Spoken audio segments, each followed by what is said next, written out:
بچوں، کیا آپ جانتے ہیں کہ ایک نبی تھے جنہیں اللہ تعالیٰ نے بہت سی طاقتیں عطا کی تھیں؟ وہ انسانوں، جانوروں، ہواؤں اور جنات سب پر حکومت کرتے تھے۔ آج ہم سنیں گے حضرت سلیمان علیہ السلام کی شاندار اور حیرت انگیز زندگی کی کہانی۔ حضرت سلیمان علیہ السلام حضرت داؤد علیہ السلام کے بیٹے تھے، اور اللہ نے انہیں اپنے والد کی نبوت اور بادشاہت کا وارث بنایا تھا۔ یعنی انہوں نے اپنے والد کے علم، انصاف اور حکمت کو آگے بڑھایا۔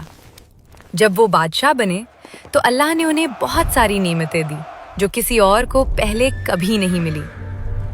وہ پرندوں، جانوروں اور جنات کی بولیاں سمجھتے تھے۔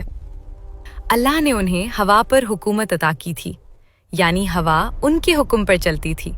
جنات ان کے تابع تھے، اور وہ سب حضرت سلیمان علیہ السلام کے حکم سے عمارتیں بناتے اور سمندر سے خزانے نکالتے تھے۔ حضرت سلیمان علیہ السلام صحیح فیصلہ کرنے والے اور اللہ کے شکر گزار تھے۔ ان کی فوج میں بے شمار جانور اور پرندے شامل تھے، جن میں ایک ہدہد بھی تھا۔ حضرت سلیمان علیہ السلام کے پاس ایک دن ہدہد آیا اور اس نے خبر دی کہ ایک علاقے میں ایک قوم ہے جس کی ملکہ کا نام بلقیس ہے، اور یہ قوم سورج کی پوجا کرتی ہے، اللہ کی نہیں۔ یہ سن کر حضرت سلیمان علیہ السلام کو بہت افسوس ہوا کہ لوگ حق سے دور ہیں۔ انہوں نے ملکہ بلقیس کے نام ایک خط لکھا جس میں اسے اللہ کی عبادت کی دعوت دی گئی، اور وہ خط ہدہد کے ذریعے بھیج دیا۔ ملکہ بہت عقل مند تھی۔ اس نے خط پڑھ کر جنگ کرنے کے بجائے پہلے معاملے کو سمجھا اور حضرت سلیمان علیہ السلام کے پاس قیمتی تحائف بھیجے۔ لیکن حضرت سلیمان علیہ السلام نے صاف صاف کہہ دیا، داؤد کے بیٹے کے پاس اللہ کی دی ہوئی نبوت اور بادشاہت ہے، جو تمہارے دیے ہوئے ان تحائف سے کہیں قیمتی ہیں۔ بعد میں جب ملکہ بلقیس خود حضرت سلیمان علیہ السلام کے دربار میں آئیں تو انہوں نے اللہ کے حکم سے ملکہ کا تخت ایک لمحے میں اپنے پاس منگوا لیا، جسے دیکھ کر وہ حیران رہ گئی۔ پھر جب وہ شیشے کے شفاف فرش پر چلی تو اسے پانی سمجھ کر کپڑے سمیٹ لیے۔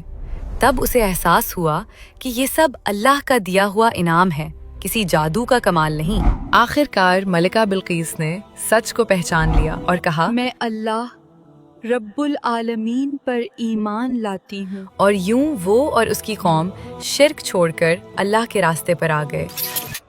حضرت سلیمان علیہ السلام نے اپنی زندگی کا زیادہ تر حصہ عبادت الہی، حصول علم، عدل و انصاف اور خیر کو پھیلانے میں گزارا، اور لوگوں کو اللہ کی طرف بلاتے رہے، یہاں تک کہ آپ اس دنیا سے انتقال فرما گئے۔